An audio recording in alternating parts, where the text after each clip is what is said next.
যারা এত বছর ধরে গত 16 বছর ধরে এই জেল জুলুম অত্যাচার গুম খুন এবং হত্যার সংস্কৃতি বজায় রেখেছে, তাদেরকে কারাই বাংলাদেশ থেকে সেফ এক্সিট দিয়েছে, তাদেরকে খুঁজে বের করতে হবে। আসসালামু আলাইকুম এভরিওয়ান, ওয়েলকাম করছি আমি পিয়াস। তো বাংলাদেশের আনাচে গানাচে অলিগলিতে এখনো যে ফেসিবাদদের দালালরা লুকিয়ে আছে এবং তারা যে ষড়যন্ত্র করছে শেখ হাসিনাকে এই বাংলাদেশে ফিরিয়ে আনার, সেটাই আমি আপনাদেরকে প্রমাণ করে দেখিয়ে দেব। তো দেখুন, গতকাল যমুনা টেলিভিশনের একটা নিউজে সেখানে হাসনাত আবদুল্লাহর একটা মন্তব্যকে তারা আসলে নিউজ করেছিল এবং সেই হাসনাত আবদুল্লাহর সেই বজ্রকণ্ঠে বক্তব্যে উনি আসলে বলেছিলেন যে হাজার হাজার ছাত্র জনতার যে আসলে খুনি এই শেখ হাসিনাকে আসলে এই কারাগারে না দিয়ে, জেলে না দিয়ে কারা আসলে এই ভারত যেতে সাহায্য করেছে তাদেরকে খুঁজে বের করতে হবে। এবং উনি উনার বক্তব্যে এই 16 বছর যে আলেমরা, বাংলার সাধারণ মানুষ যে আসলে নির্যাতিত হয়েছে, সেই নির্যাতনের দৃশ্যগুলাই উনার বক্তব্যে ফুটে উঠেছে। কিন্তু উনার বক্তব্যের কমেন্ট বক্সে যদি আমরা চেক করি, ওই কমেন্ট বক্সে ফেসিবাদদের দালালরা আসলে কি বলেছে সেটা যদি আমরা চেক করি আমি আপনাদেরকে দেখিয়ে দেব যে কোনো ফেসিবাদদের দালালরা তারা এই এই খুনি শেখ হাসিনার পক্ষে যে তারা সাফাই গাচ্ছে সেটা আমি আপনাদেরকে দেখিয়ে দেব। তো আমরা যদি সেই যমুনা টিভির পোস্টটা একটু দেখি, সেই পোস্টার কমেন্ট বক্স যদি আমরা চেক করি, তো এখানে এই যে হিরণ মিয়া নামে এক ব্যক্তি, উনি আসলে কমেন্ট করেছেন যে হাসনাত আবদুল্লাহ এবং সার্জিস, উনি সার্জিস বালানটাও ঠিক মতো লিখতে পারেন নাই, লিখেছে সার্ভিস। দেশটা ধ্বংস করার দ্বারপ্রান্তে নিয়ে গেছে। হাসনাত আবদুল্লাহ অন্যতম বাংলাদেশের ছাত্র আন্দোলনের অন্যতম সমন্বয়ক এবং সার্জিত, উনাদেরকে উনি বলছেন যে তারা নাকি দেশটাকে ধ্বংসের দ্বারপ্রান্তে নিয়ে গেছে। এবং যদি আমরা আরো একটা কমেন্ট দেখি যে এ এই এই যে পেজটা, এটা হচ্ছে যে এই আপনার ছাত্রলীগের যে আসলে মহিলা শাখা ছিল, সেই শাখার সভাপতি এ, আতিকা বিনতে হুসাইনের নাম অনুসারে, তার কিনা মেবি আমি জানি না সঠিক। মানে এই আইডি থেকে বা এই আইডিটা থেকে আসলে একটা কমেন্ট এসেছে, যে কমেন্ট করেছে, তোদেরকে গ্রেপ্তার করে শাস্তির আওতায় আনা এখন সময়ের দাবি। হাই রে! হাসনাত আবদুল্লাহ এবং সার্জিসকে নাকি গ্রেপ্তার করে শাস্তির আহ, মুখ শাস্তির আওতায় আনা, এটা নাকি সময়ের দাবি। এরা কি বলছে? এরপরে যে আরো যদি আমরা দেখি, মানে প্রত্যেক, মানে অধিকাংশই আপনার কমেন্ট বক্সে, অধিকাংশই প্রায় আপনার 70% এর মতো কমেন্ট যেটা করেছে আমার মনে হয় ইস এই বৈষম্যবিরোধী ছাত্র আন্দোলনের সমন্বয়কদের বিরুদ্ধে।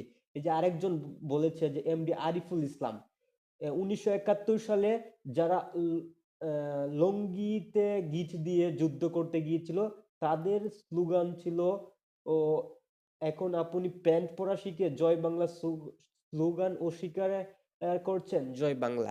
উনি আসলে জয় বাংলা স্লোগানটার প্রতি আসলে কমেন্ট করেছে। এবং আমরা যদি আরো দেখি যে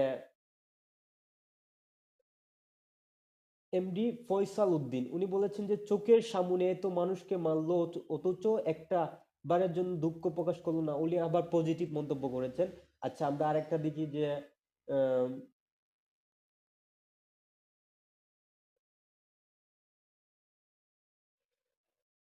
দেখেন একটা কমেন্ট বাই করেছে, এই কমেন্টটা যদি আমি বলতে যাই, আসলে দেখেন এমডি নীরব, এটা আসলে কি, এটা কি মানুষের বাচ্চা?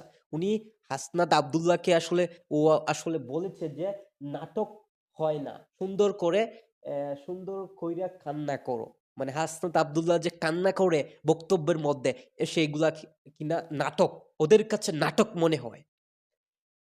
আরো যদি আপনাদেরকে দেখাই যে এমডি আলমগীর হুসাইন, উনি আসলে বলেছেন যে এসব করে লাভ নাই, জনগণ বুঝে গেছে। এটাও আসলে একটা মানে মানে বাজে মন্তব্য করেছে আসলে হাসনাত আবদুল্লাহকে ইঙ্গিত করে। আমরা যদি আরেকটা করি যে হাসনাত আবদুল্লাহ যে বলেছে আসলে হাসিনাকে কে সাহায্য করেছে পালাতে, তো সেনাবাহিনী তো হাসিনাকে বলেছে যে আপনি ক্ষমতা আহ, আমাদের হাতে দিয়ে দেন। আপনি আসলে আপনার হাতে এত ঘন্টা সময় আছে। আমরা যেটা আসলে নিউজ পোর্টালে এসেছে। তো এই সেই অনুযায়ী উনি বলেছেন যে সেনাবাহিনী সাহায্য করেছে, পারলে কিছু কর। হায়রে বিবুদ, নির্বুদ। এটা আসলে এদের একজন ব্যক্তি, উনি বলেছেন যে উনার নাম রাজু বাণিক আকাশ, উনার আইডির নাম। উনি বলেছেন ও কি একটু হলেই কান্দে, মানে ও আপনার কান্নাটা নিয়ে ট্রোল করছে হাসনাত আব্দুল্লাহ। তো দেখুন, এদেরকে আবার আরেকজন বলছে যে মাসুদ রানা, উনি বলছেন যে কিশোর গ্যাং। এই এই যে আপনার বৈষম্য বিরোধী ছাত্র আন্দোলনে যারা আছে তারা নাকি কিশোর গ্যাং।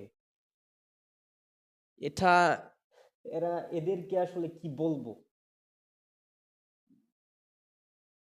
এই এই দেখেন, আরেকটা আইডি থেকে কমেন্ট করেছে, যেমন শাহানাজ পারভিন সুবা ওনার নাম। উনি বলছে যে হাসনাত আব্দুল্লাহকে নাকি পাবনায় নিয়ে যেতে হবে।